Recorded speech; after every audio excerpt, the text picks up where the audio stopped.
আমাদের কাছে অনেক সময় রোগীরা আসে যে কোনোভাবে ওনাদের গোপনাঙ্গ বা পুরুষাঙ্গ কোনোভাবে বড় করা যায় কিনা। আমি ডাক্তার মাজহারুল হক তানি, ডায়াবেটিস, থাইরয়েড, হরমোন রোগ বিশেষজ্ঞ।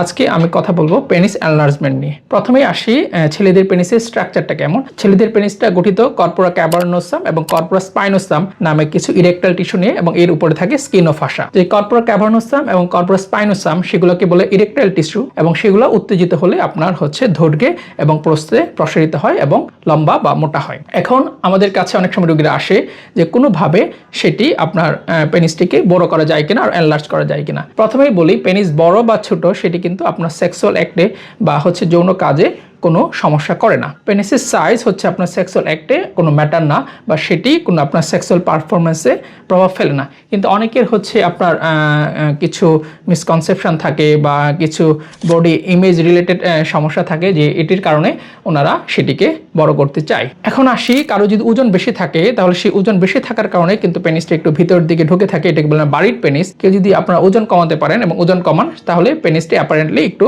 লম্বা এবং বড় মনে হতে পারে। এর বাইরেও কারো যদি টেস্টোস্টেরন হরমোনের ঘাটতি থাকে তাহলে কিন্তু আপনার পুরুষাঙ্গটা একটু আপনার ছোট থাকতে পারে। তাই কারো যদি টেস্টোস্টেরন হরমোন ঘাটতি থাকে সেটি যদি আপনার রিপ্লেস করা যায় কোনোভাবে ডায়েট, লাইফস্টাইল মডিফিকেশন এবং টেস্টোস্টেরন হরমোন সাপ্লিমেন্ট দিয়ে, তাহলে অ্যাপারেন্টলি আপনার পুরুষাঙ্গ একটু বড় মনে হতে পারে। এছাড়াও কিছু কসমেটিক সার্জারি, যেমন লিগামেন্ট রিলিজ, পেনাইল ইমপ্লান্ট, সেগুলোর মাধ্যমে অনেক সময় পেনিস বড় করা যেতে পারে। তবে সেগুলোর প্রপার ইন্ডিকেশন থাকতে হবে এবং প্রপার বিশেষজ্ঞ চিকিৎসকের পরামর্শে, বা যদি আসলেই সেটি আপনার করা দরকার হয় বা সেটা আসল ইন্ডিকেশন থাকে, তাহলে শুধু করা যেতে পারে, না হলে নয়। তাই আপনারা অনেক সময় সোশ্যাল মিডিয়াতে বিভিন্ন বিজ্ঞাপন দেখে বা বিভিন্ন চটকদার প্রোডাক্ট দেখে অর্ডার করতে চান এবং সেটি আপনারা বড় করতে চান। সেটি কোনোভাবে করা যাবে না। সেটির জন্য আপনারা একজন বিশেষজ্ঞ চিকিৎসক, যেমন এন্ডোক্রাইনোলজিস্ট অথবা ইউরোলজিস্ট বা সেক্সোলজিস্ট, সেগুলোর বিশেষজ্ঞের পরামর্শে আপনারা চাইলে সেটি করতে পারেন। আমাদের ভিডিওটি আপনাদের ভালো লাগলে শেয়ার করতে পারেন, বা কোনো প্রশ্ন থাকলে আমাদের ইনবক্সে করতে পারেন,